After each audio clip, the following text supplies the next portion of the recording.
Every year on October 31st, millions of people dress in costumes, carve faces into pumpkins, and wander into the night in search of candy. But very few know the truth, the dark, ancient, and almost forgotten story of how Halloween really began. Tonight, we uncover the untold origin of Halloween.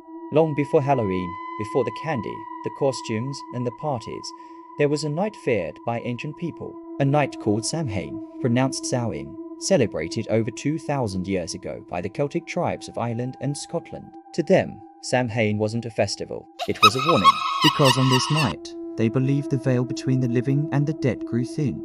Thinner than on any other night of the year. The dead could return, and so could things that were never human at all. According to legend, on Samhain night, spirits known as the Shadowed Ones wandered the earth. Some were harmless souls visiting loved ones. Others were hungry, vengeful, or lost. And so the Celts came up with a desperate way to protect themselves. They carved grotesque faces into turnips, lit them with burning coals, and placed them outside their homes.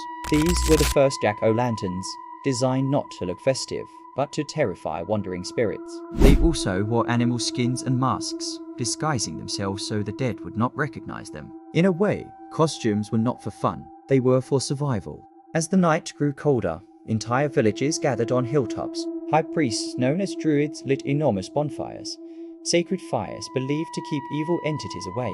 People sacrificed food, and sometimes animals, throwing them into the flames to ask for protection during the dark winter ahead. When the fires died, families carried the glowing embers back home, using them to reignite their hearth. To them, this fire wasn't just warmth, it was life. It was hope in the darkest season. Centuries passed, but the traditions of Samhain survived, too powerful, too deeply woven into the culture to disappear. So the Christian Church tried to change it. In the 8th century, Pope Gregory III declared November 1st All Saints' Day, also known as All Hallows' Day. The night before was renamed All Hallows' Eve, and over time, All Hallows' Eve became Halloween. But the old traditions didn't die. They simply hid within the new ones. The masks, the lanterns, the fear of wandering spirits, all remained. But no Halloween tale is complete without the story of Stingy Jack, a man so clever and so wicked, he tricked the devil himself twice. Legend says Jack trapped the devil using a cross, forcing him to swear he'd never take Jack's soul. But when Jack eventually died, he was too sinful for heaven and too unclaimable for hell. So the devil carved a burning coal, placed it inside a hollowed-out turnip, and sent Jack wandering the earth forever.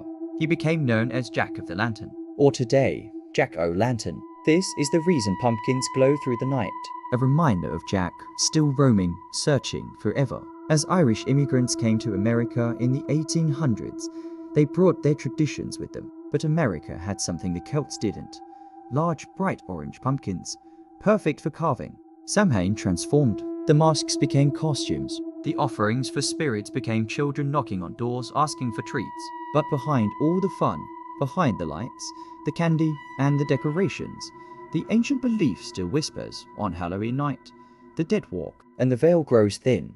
So the next time you light a jack-o'-lantern, or dress in a costume, or step outside on Halloween night, remember, you're taking part in a 2,000-year-old ritual. A ritual created to protect the living from the dead. Halloween isn't just a holiday. It's a story, a warning, passed down through generations. A reminder that somewhere between light and darkness, between life and death, there lies a night unlike any other. The night when the veil opens, the night of Samhain, the night we now call Halloween. This is an untold secret. Thanks for watching.